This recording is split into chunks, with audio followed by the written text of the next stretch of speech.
ईसा पूर्व 6ठी शताब्दी में ऋषि पत्तन मृगदा इस समय सारनाथ में है ये स्थान। बौद्ध धर्म के प्रवर्तक भगवान बुद्ध के कंठ से जो धारा ज्ञान की बही, उसमें हमारा भारत ही नहीं बल्कि देश विदेशों में लंका, श्याम, कंबोडिया, जापान, दूर दूर तक वो ज्ञान की धारा बहती हुई गई। इनका 563 ईसा पूर्व जन्म हुआ। कपिलवस्तु में लुम्बिनी नामक गांव में इनका जन्म हुआ था। इनके जन्म के 7 दिन बाद ही इनकी माता का देहांत हो गया था। भी माता का नाम था माया और पिता का नाम सुद्धोधन। भी माता ने पाल पोस के यशोधरा के साथ विवाह हो गया और एक राहुल नाम का पुत्र भी था। समस्या कहिए या एक नया उनके जो जन्म कुंडली बनाई, पता था इनके पिताजी को कि ये बालक बैरागी सन्यासी बनेगा, लेकिन उन्होंने इतने 6 ऋतुओं के हिसाब से महल तैयार करा दिए, कहीं ना कहीं तो आसक्ति हो जाएगी। लेकिन जहाँ वैराग्य है तो वैराग्य कभी किसी के पैर पकड़ नहीं पाता, और वही हुआ बुद्ध के साथ में। सिद्धार्थ इनका नाम था। एक दिन सारथी के साथ में ये गए और देखा कि एक रुग्ण अवस्था में वृद्ध व्यक्ति जा रहा है। उन्होंने कहा ये कौन है? उन्होंने कहा ये हर व्यक्ति की अवस्था होती है, एक ना एक बार वो वृद्ध, एक अवस्था के बाद वृद्धता आती है, कमर झुक जाती है, लाठी का सहारा लेकर चलना पड़ता है। थोड़ी दूर आगे चले तो आगे निकल करके देखा कि वहाँ पर एक रोगी जिसको लेकर के चारपाई पे लोग लेके जा रहे हैं। तो उन्होंने कहा ये क्या है? कहेंगे शरीर है, शरीर में रोग तो लगते ही हैं, और ऐसे ही रोग इसको लगा है, और हर एक को लगता है रोग, कभी ना कभी तो लगता ही है। एक शव को जाते हुए देखा, मृत्यु। तो उन्होंने कहा ऐसा ये कैसे हो रहा है? इसको लोग इतनी भीड़ से लेके क्यों जा रहे हैं, कहाँ लेके जा रहे हैं, क्या है? तब डिटेल में जानने की कोशिश की। उन्होंने कहा ये मृत्यु है, जिसने जन्म लिया है उसकी मृत्यु अवश्यंभावी है। कहें सबकी मृत्यु होगी? उन्होंने कहा बिल्कुल निश्चित है, जिसने जन्म लिया है। थोड़ी आगे रथ चला तो उन्होंने देखा एक सन्यासी, उसके चेहरे पे इतना तेज प्रकाश, जाजल्यमान चेहरा तमतमाता हुआ। तो उसको देख कर के बोला ये कौन है? उन्होंने कहा कि ये दरअसल सन्यासी है, इसने घर बार सब त्याग दिया और अपने आप को ईश्वर में या परमात्मा में लीन करने के लिए ध्यान की जो इसके ऊपर जो छाप है, जो तपश्चर्या की जो छाप है, ये उस तपश्चर्या से ही इसकी चमक है चेहरे पे। तो उनको बड़ा आश्चर्य हुआ, लौट करके आए। नींद उद्विग्नता, कैसे उस सन्यासी अवस्था को प्राप्त किया जाए, किस तरह से किया जाए। रात में कहते हैं एक दिन एक उसमें गए, जैसे उन्होंने उनके पिताजी ने साधन उनको उपलब्ध करा रखे थे। जब देखा वहाँ पे सब लोग सुरापान कर रहे हैं और किस तरह से दुत पड़े हैं, क्या इनका हश्र है, तो लगा कि भौतिक सुख का हश्र ये है और आध्यात्मिक सुख का हश्र वो है। तो दोनों में जब तुलना की तो उनका एकदम मन उद्विग्न हो गया, ठिठक गए कि नहीं, अब मैं इस संसार में, इस घर में, यहाँ महल में मैं नहीं रहूँगा। और वो यशोधरा को छोड़ करके, राहुल को छोड़ करके चले गए।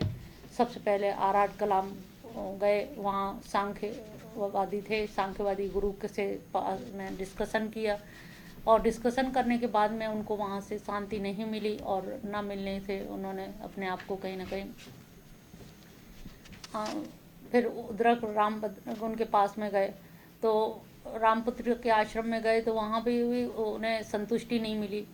जब देखा कि मुझे कहीं संतुष्टि नहीं मिल रही, तो इसका कारण क्या है?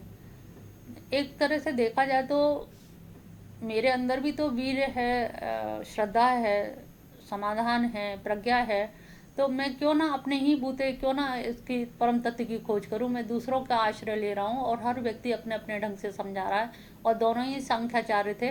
तो मेरे उनका वो चीज़ समझ में नहीं आई, और उन्होंने फिर वहाँ जा कर के निरंजना नदी के तट पर निवास करने लगे। और वहीं उन्हें अनुभव हुआ कि मुझे श्रद्धा है, और मैं इस अकेले ही अपने दम पे मैं सत्य का उजागर करके, साक्षात्कार करके, तपस्या करके, और अपनी जो बुद्धि के आधार पे जो तपस्या करूँगा, जो ज्ञान ग्रहण करूँगा, मेरा अपना होगा।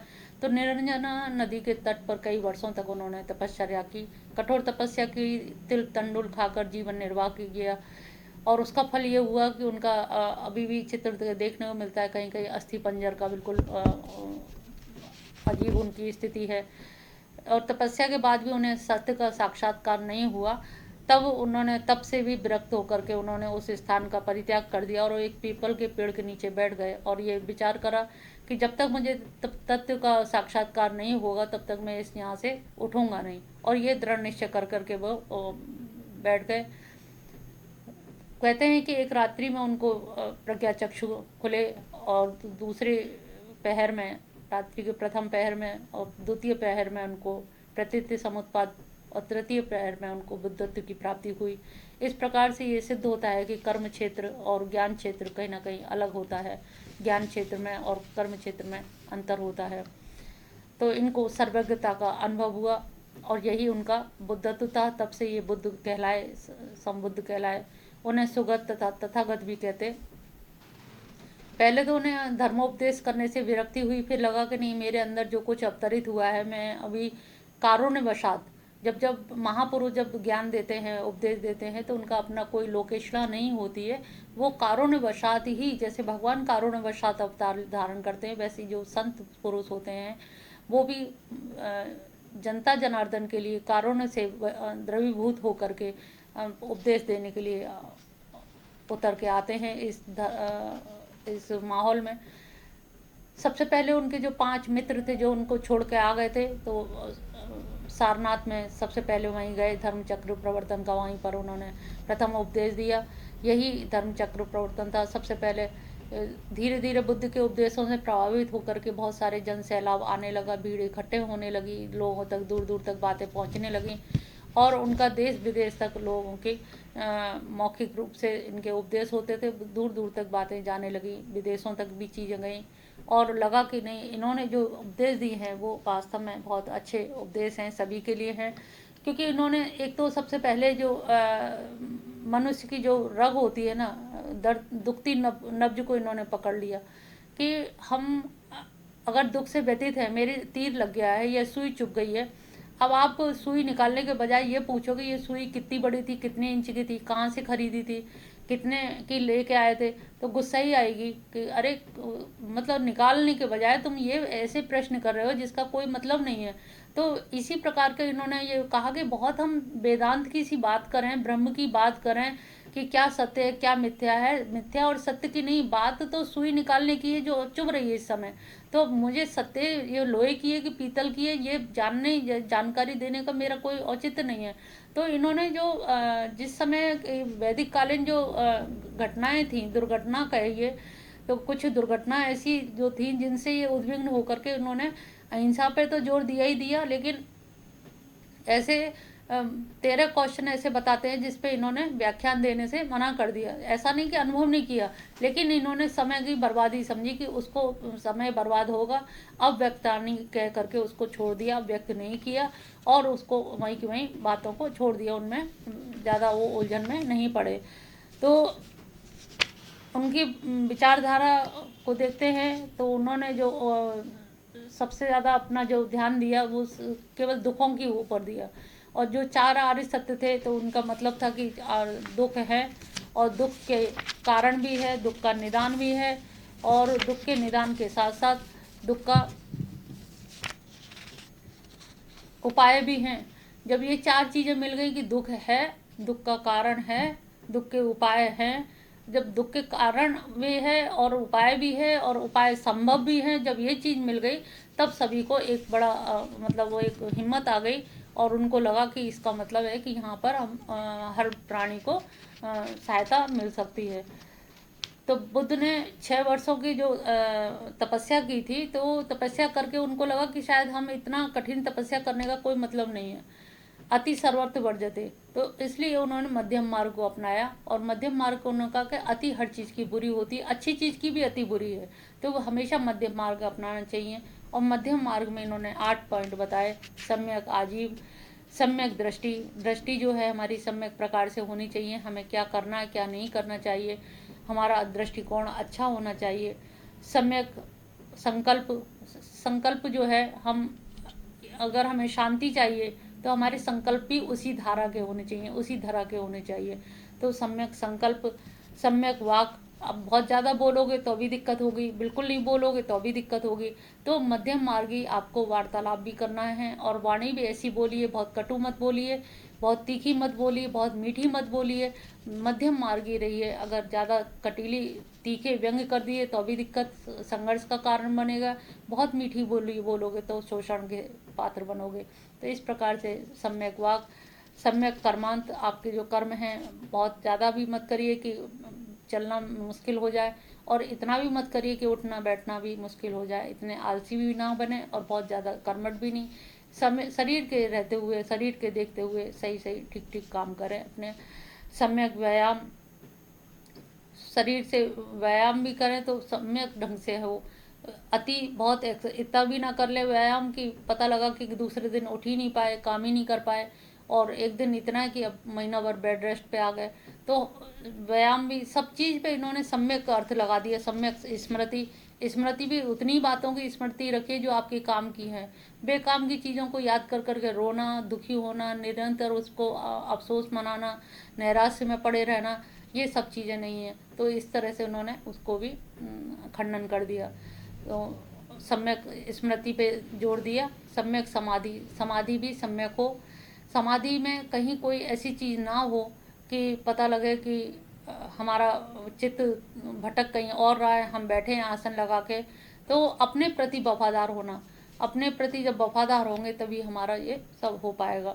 तो सम्यक दृष्टि, सम्यक संकल्प, सम्यक वाक, सम्यक व्यायाम, सम्यक कर्मांत, सम्यक व्यायाम, स्मृति और समाधि, ये मध्यम मार्ग उन्होंने अपनाया।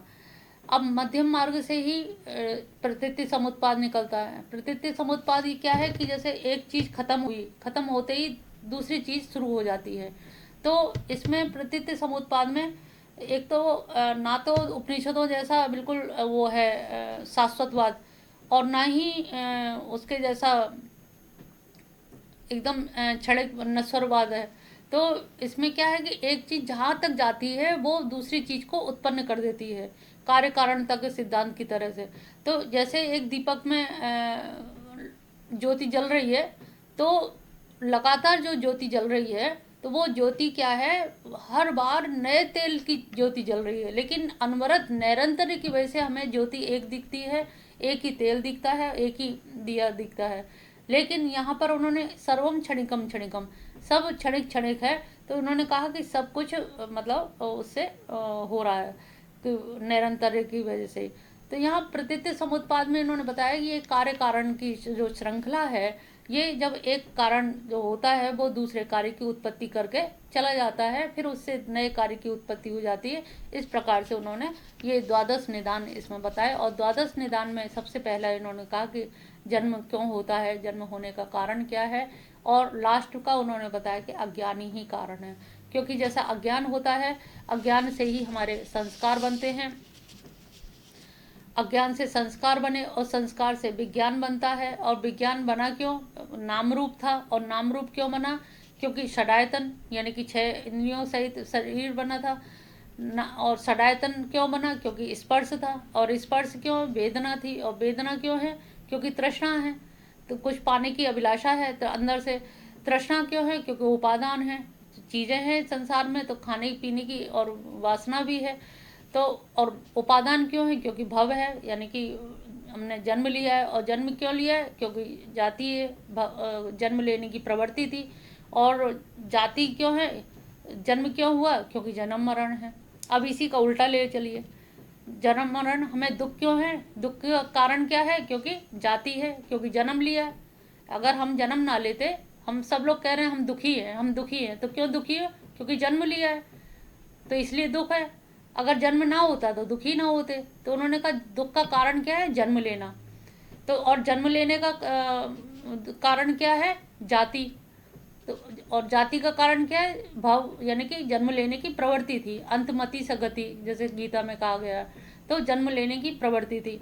प्रवृत्ति क्यों हुई थी, क्योंकि उपादान, बहुत सारी चीज़ों को हमने देखा है, पाया है और नहीं पा पाए, कुछ की शेष रह गई हैं, तो उपादान है। और उपादान क्यों है, क्योंकि तृष्णा है, बहुत सारी तृष्णाएं हमारी अभिलाषाएं रह जाती। कहते भी हैं कि पुनर्जन्म का कारण जो तृष्णाएं बनती हैं, तृष्णा के कारण ही पुनर्जन्म होता है। तो ये तृष्णा है। तृष्णा का कारण क्या है? वेदना, क्योंकि हमने कुछ चीज़ों को स्पर्श किया तो कुछ की तो सुखद अनुभूति हुई, कुछ की दुखद।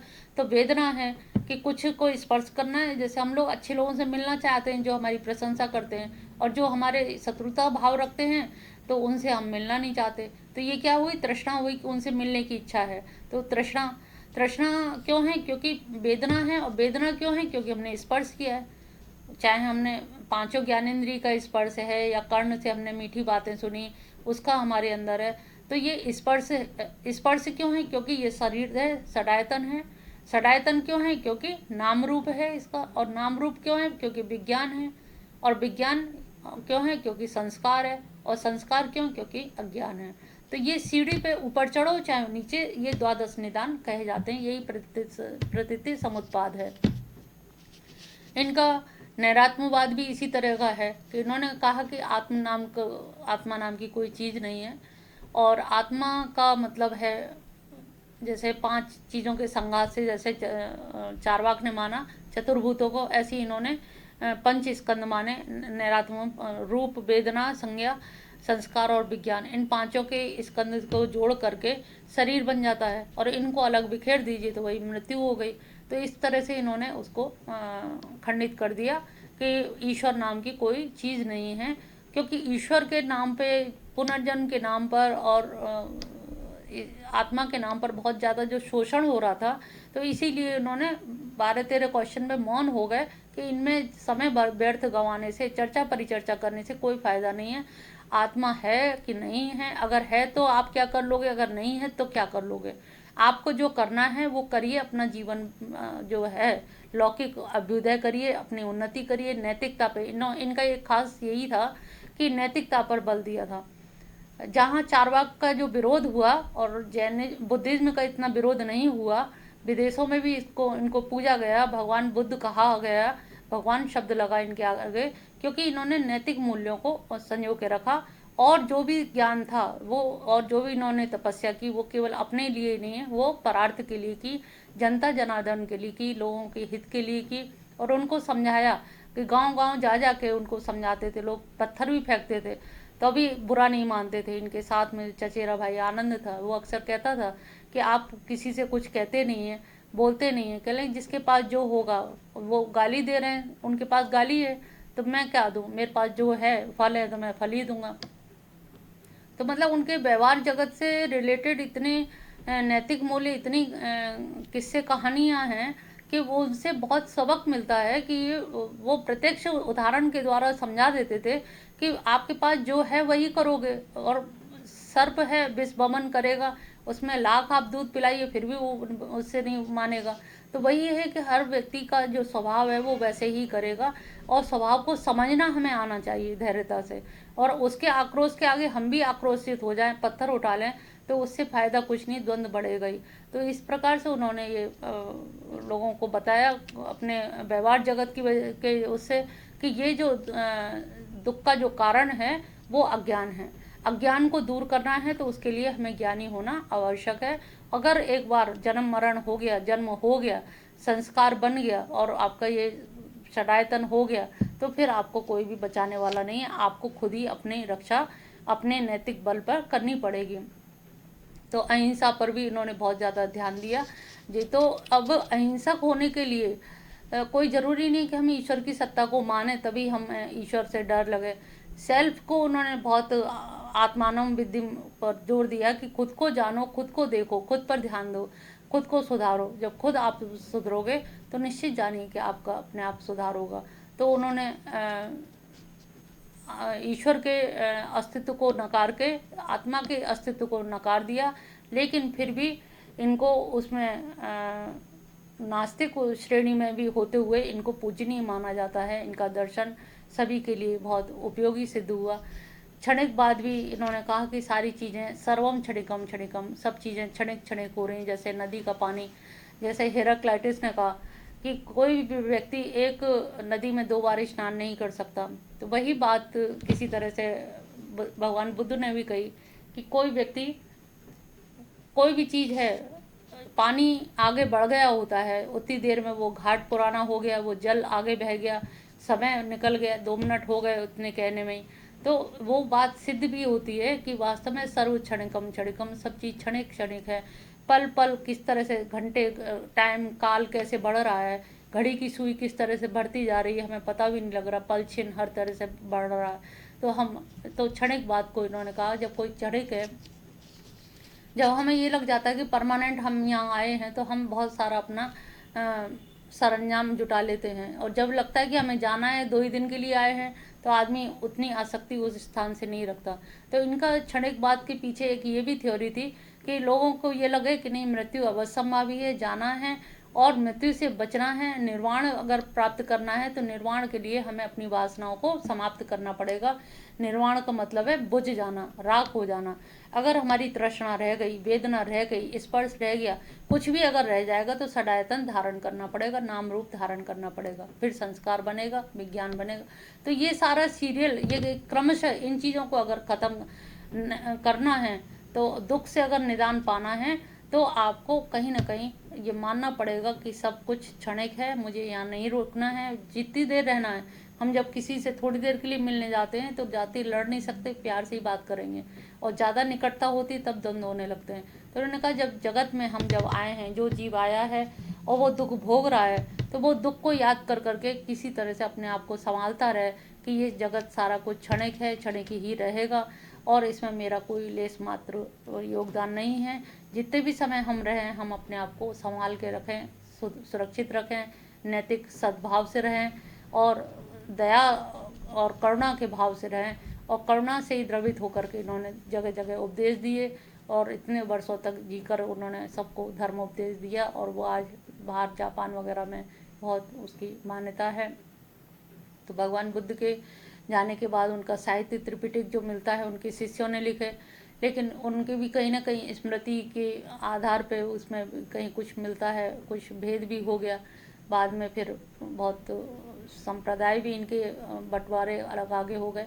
हालांकि कोर्स में नैरात्मवाद, क्षणिकवाद यही है, प्रतीति समुत्पाद, इसलिए उन पर हम संप्रदायों पर नहीं जाएंगे, हीनयान महायान पर नहीं जाएंगे। हम केवल यहीं पर अपने वाणी को विराम देते हैं। इसी के साथ समाप्त करते हैं।